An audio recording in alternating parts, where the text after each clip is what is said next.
యేసయ్య కొరకు మనం ఏ ప్రాంతం తిరుగుతామో, ఏ గ్రామం వెళ్తామో, ఏ కోటాలకి వెళ్తామో మొత్తం ఒక మ్యాప్ రెడీ అవుతుంటుంది. ఎందుకంటే బహుమానం ఇవ్వద్దు రేపు.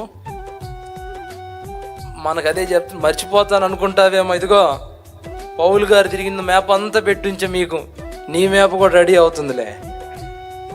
ఇదిగో మ్యాప్ ఉంది ఇక్కడ, నేను మర్చిపోయేవాడిని కాదు, మొత్తం రాసి పెట్టుకుంటున్నా.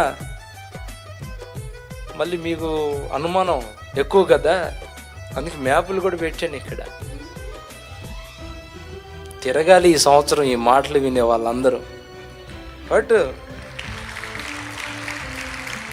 సత్యదర్శనం పుస్తకాలు తీసుకొని వెళ్ళిన చోటల్లా పంచుకుంటా తిరుగుతాం.